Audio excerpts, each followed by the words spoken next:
ডাকসু নির্বাচন ঘিরে সরগরম ঢাকা বিশ্ববিদ্যালয়। শেষ দিনেও মনোনয়ন ফর্ম জমা দিচ্ছেন সম্ভাব্য প্রার্থীরা। কিছুক্ষণ পর প্যানেল ঘোষণা করবে ছাত্রদল।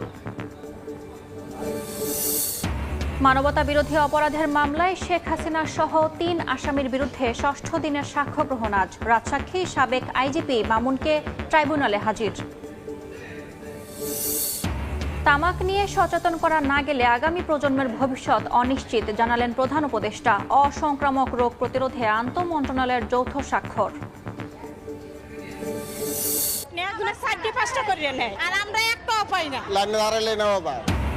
টিসিবির পণ্য বিক্রিতে অনিয়ম। একাধিক পয়েন্ট থেকে কিনছেন একই ব্যক্তি। নিম্ন আয়ের মানুষকে দেয়া পণ্য বিক্রি হচ্ছে বাজারেও, নির্বিকার কর্তৃপক্ষ।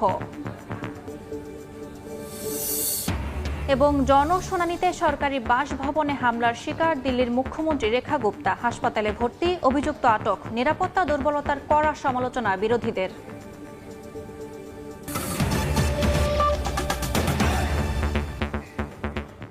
সময় সংবাদের সঙ্গে আছি আমি ইয়াসমিন অনন্যা। শেষ দিনে ডাকসু ও হল সংসদ নির্বাচনের মনোনয়ন ফর্ম জমা দিচ্ছেন প্রার্থীরা। সকাল থেকেই ঢাকা বিশ্ববিদ্যালয়ের নওয়াব আলী চৌধুরী সিনেট ভবনে বিভিন্ন প্যানেল ও স্বতন্ত্র প্রার্থীরা বিভিন্ন পদে নিজেদের মনোনয়ন ফর্ম জমা দেন। এবার ডাকসুতে ভিপি, জিএসএস সহ বিভিন্ন পদে 658 জন আর হল সংসদে 1427 জন প্রার্থী মনোনয়নপত্র সংগ্রহ করেছেন। ইতিমধ্যেই প্যানেল ঘোষণা করেছে ইসলামী ছাত্র শিবির সহ বেশ কয়েকটি ছাত্র সংগঠন। আজ প্যানেল ঘোষণা করবে ছাত্রদল। এবারে নির্বাচনে ভোটার সংখ্যা 39,000। আগামী 9 সেপ্টেম্বর ডাকসু নির্বাচনের ভোট গ্রহণ হবে।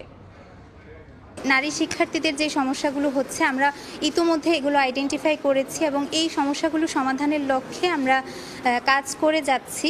কোনো মাধ্যমে কোনো ব্যক্তি, কোনো প্রশাসন, কোনো রাজনৈতিক সরকার কারো মাধ্যমে আমাদের সেই কথা বলাটা বন্ধ হোক।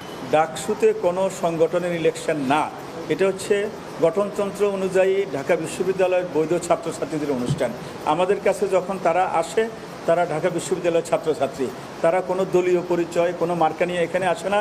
ইভেন ব্যালট পেপার যখন তৈরি হবে সেখানেও কোনো দলীয় পরিচয় নাই, কোনো মার্কা নাই।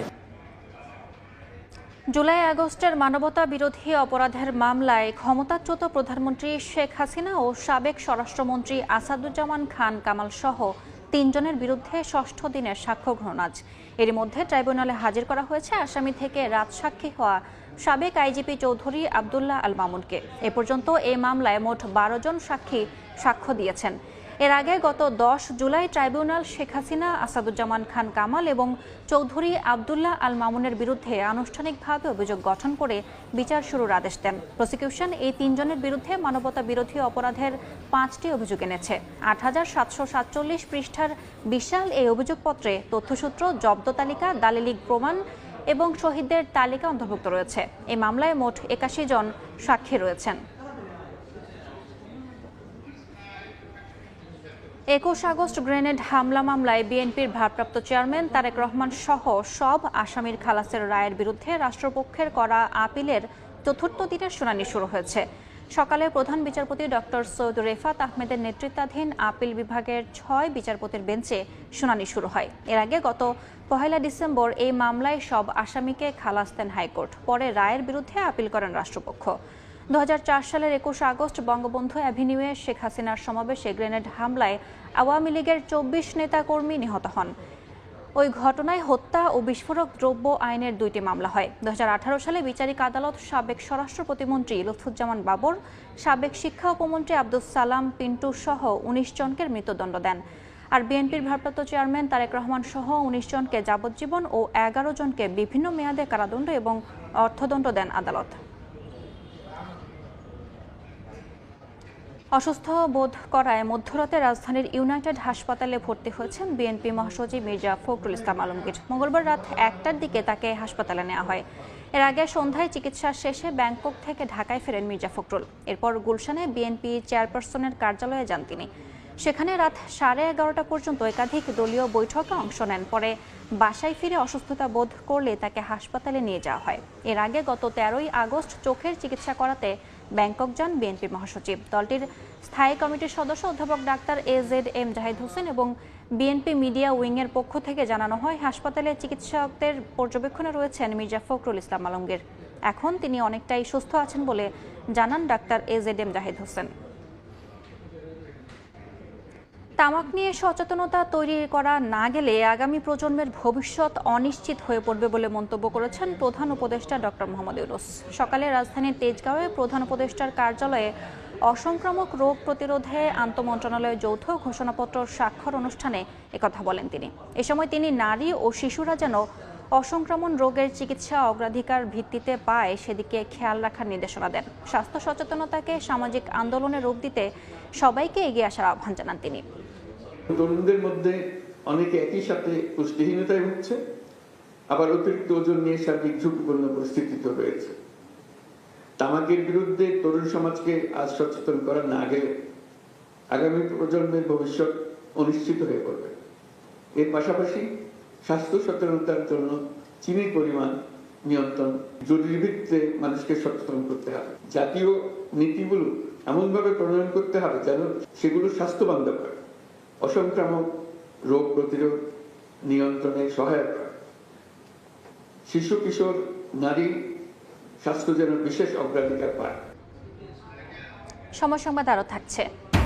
তিস্তা নদীর ওপর নির্মিত মাওলানা ভাসানী সেতুর উদ্বোধন আজ। গাইবান্ধা কুড়িগ্রাম জেলার সরাসরি সড়ক যোগাযোগের অপেক্ষা, স্থানীয়দের উচ্ছ্বাস।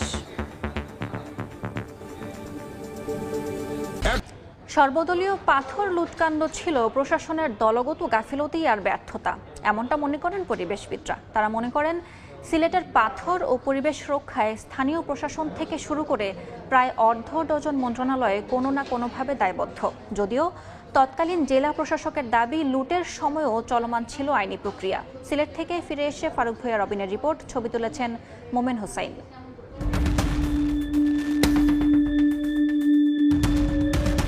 একেবারেই ঝোপঝাড়, অথচ এখানেই মিলছে মূল্যবান সাদা পাথর।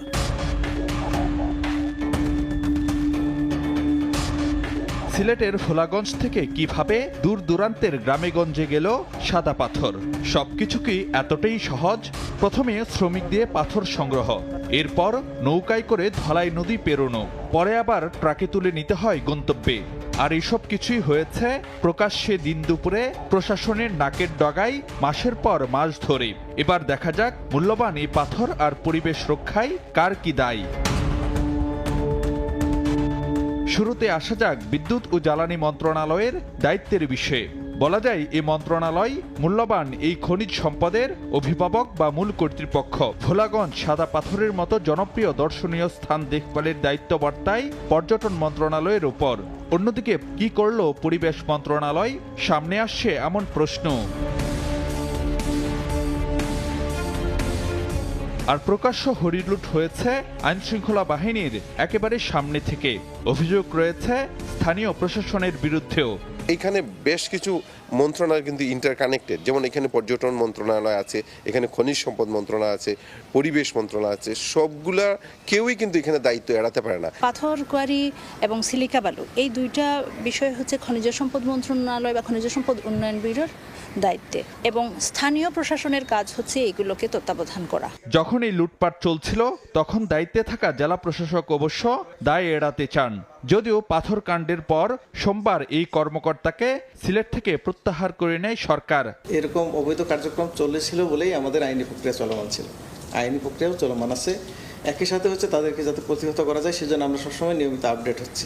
পাথর কাণ্ডের আলোচনা থামলে লুটপাটের নতুন কোনো অধ্যায় শুরু হয় কিনা সেই শঙ্কাও করছেন কেউ কেউ। তাই অব্যাহত নজরদারির দাবি জানাচ্ছেন পরিবেশ অধিকার কর্মীরা।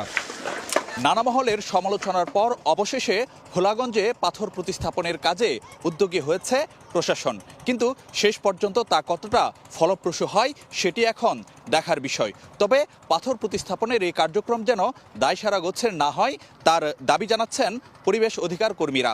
ফারুক ভূঁইয়া রবিন, সময় সংবাদ, ভোলাগঞ্জ, সিলেট। সিলেটের পর্যটন এলাকার পাথর চুরির পাশাপাশি লুট করা হয়েছে শাহ আরিফিন টিলার কোটি টাকার পাথরও। বিভিন্ন চক্রের ভয়াল থাবায় ক্ষত বিক্ষত রূপ এখন জায়গাটির। বিস্তারিত জানাতে সেখানে আছেন রিপোর্টার আমিনুল ইসলাম, সরাসরি যাচ্ছি তার কাছে।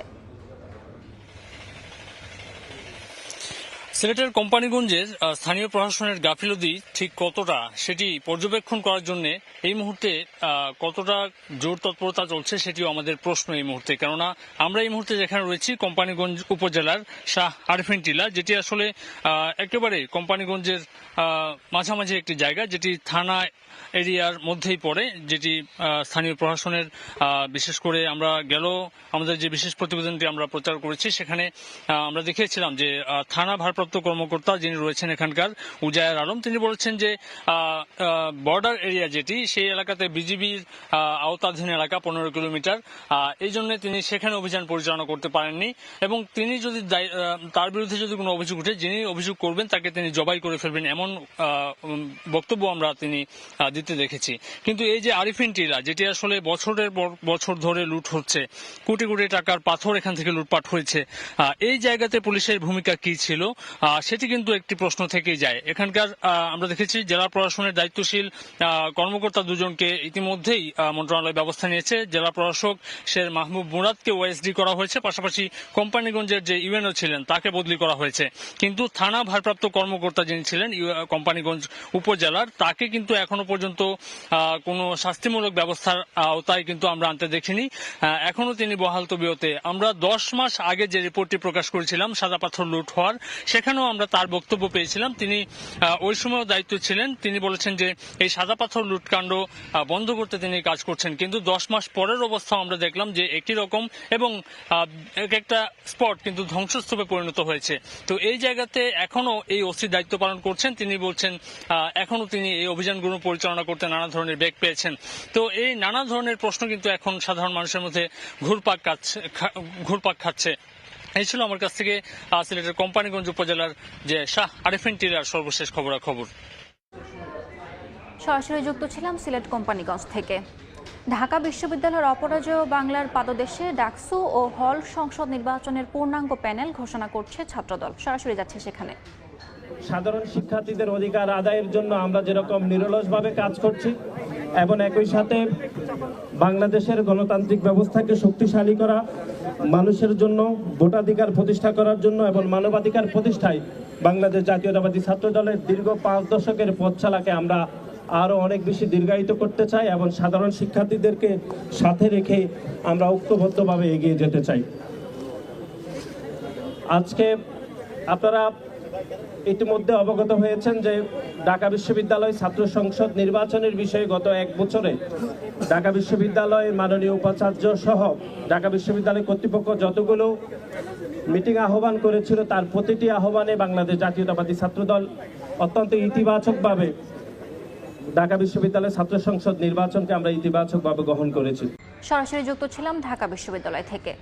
দীর্ঘ প্রতীক্ষার পর উদ্বোধন হতে যাচ্ছে তিস্তা নদীর ওপরে নির্মিত মাওলানা ভাসানী সেতু। এর মাধ্যমে গাইবান্ধা ও কুড়িগ্রামের মধ্যে শুরু হবে সরাসরি সড়ক যোগাযোগ। দুপুরে সেতুর উদ্বোধন করবেন স্থানীয় সরকার পল্লী উন্নয়ন ও সমবায় উপদেষ্টা আসিফ মাহমুদ সজীব ভূঁইয়া। এরপর জনসাধারণের জন্য খুলে দেওয়া হবে। প্রায় 1,500 মিটার দীর্ঘ সেতুটি নির্মাণ কাজ শুরু হয় 2021 সালে। ব্যয় ধরা হয় 730 কোটি 85 লাখ টাকা। এবার ডেঙ্গুর খবর।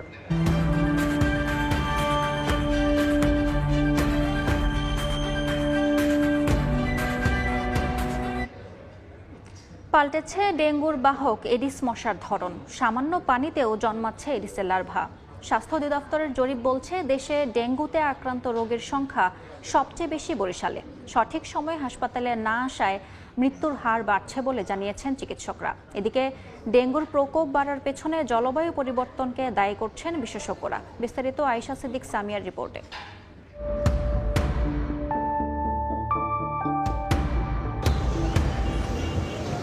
খালের পানিতে ভাসছে নানা ধরনের প্লাস্টিক দ্রব্য।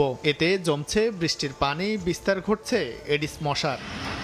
ডেঙ্গুর বাহক এডিস মশার ধরন বদলেছে। সামান্য পানিতেও এখন ডিম পারে, সেখানে জন্ম নেয় লার্ভা। একসময় ডেঙ্গুকে মৌসুমী রোগ বলা হলেও এখন সারা বছরই এ রোগ শনাক্ত ও মৃত্যু হচ্ছে। স্বাস্থ্য অধিদপ্তরের ডেঙ্গু বিষয়ক প্রতিবেদন অনুযায়ী এবছরের জানুয়ারি থেকে এখন পর্যন্ত প্রায় 27,000-এর বেশি রোগী হাসপাতালে ভর্তি হয়েছেন।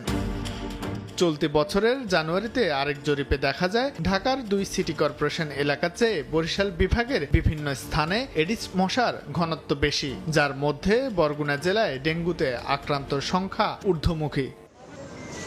ডেঙ্গুর লক্ষণগুলো বুঝতে না পেরে অবহেলা করলে আক্রান্ত রোগীর অবস্থা গুরুতর হয়। এতে হাসপাতালে ভর্তি হতে দেরি হয়, বাড়ে মৃত্যু ঝুঁকি। তবে ঠিক সময়ে চিকিৎসা নিলে পূর্ণ নিরাময় সম্ভব বলে জানান চিকিৎসকরা। যে কোনো ভাইরাস রোগ কিন্তু যখন ভালো হয়ে যাওয়ার কিন্তু 2-3 সপ্তাহ পর্যন্ত তার উইকনেস থাকতে পারে, ক্ষুধামন্দ থাকতে পারে। এই জিনিসগুলো কিন্তু যে কোনো ভাইরাসই, যেটাকে আমরা ডিফারফিসেন্ট স্টেজ বলি অনেক সময়, তো এইটা কিন্তু যে কোনো ভাইরাসে থাকে। তবে ডেঙ্গু সাধারণত যারা ভালো হয়ে যায়, শক সিন্ড্রোমই হোক বা যে কোনো কজেই হোক, তারা কিন্তু পরিপূর্ণ সুস্থতা লাভ করে উইদিন 2 to 3 weeks। আগস্টের শেষে এবং সেপ্টেম্বরের শুরুতে একটা পিকে চলে যায়, সাধারণত শরৎকালে, তখন কিন্তু ব্রিডিংটা বেশি হয়। সেই জন্য আমাদের এখনই থেকেই সচেতনতা দরকার। জলবায়ু পরিবর্তনের কারণে ডেঙ্গুর দাপট বেড়েছে বলে মনে করেন বিশেষজ্ঞরা। শাহিন আলম, সময় সংবাদ, ঢাকা। এবার বায়ুমানের খবর।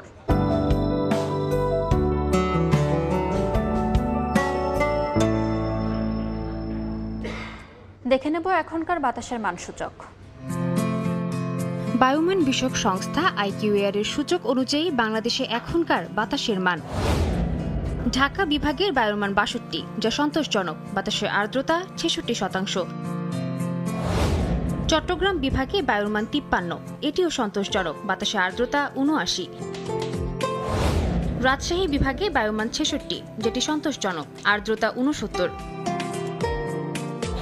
সিলেট বিভাগে বায়ুর মান 58, এটি সন্তোষজনক, বাতাসের আর্দ্রতা 67%। খুলনা বিভাগের বায়ুমান 44, এটিও ভালো, বাতাসের আর্দ্রতা 80। বরিশাল বিভাগে বায়ুমান 54, এটি সন্তোষজনক, আর্দ্রতা 86। রংপুর বিভাগে বায়ুমান 66, যেটি সন্তোষজনক, বাতাসের আর্দ্রতা 64। ময়মনসিংহ বিভাগে বায়ুর মান 63, এটিও সন্তোষজনক, বাতাসের আর্দ্রতা 70%। সারা দেশে বায়ুর মান সবচেয়ে ভালো খুলনা 44, আর সবচেয়ে খারাপ রাজশাহী এবং রংপুর 66। এ পর্যায়ে শীর্ষ সংবাদগুলো জানিয়ে দিচ্ছে আরেকবার। আবিদ হামিমকে ভিপিজিএস করে ডাকসু নির্বাচনের প্যানেল ঘোষণা ছাত্রদলের। প্রকাশনা সম্পাদক পদে মনোনয়ন না দিয়ে জুলাই আহত স্বতন্ত্র প্রার্থী তন্নিকে সমর্থন। মানবতা বিরোধী অপরাধের মামলায় শেখ হাসিনা সহ 3 আসামির বিরুদ্ধে 6ষ্ঠ দিনের সাক্ষ্য গ্রহণ আজ। রাজশাহী সাবেক আইজিপি মামুনকে ট্রাইব্যুনালে হাজির। এবং তামাক নিয়ে সচেতন করা না গেলে আগামী প্রজন্মের ভবিষ্যৎ অনিশ্চিত, জানালেন প্রধান উপদেষ্টা। অসংক্রামক রোগ প্রতিরোধে আন্তঃমন্ত্রণালয়ের যৌথ স্বাক্ষর।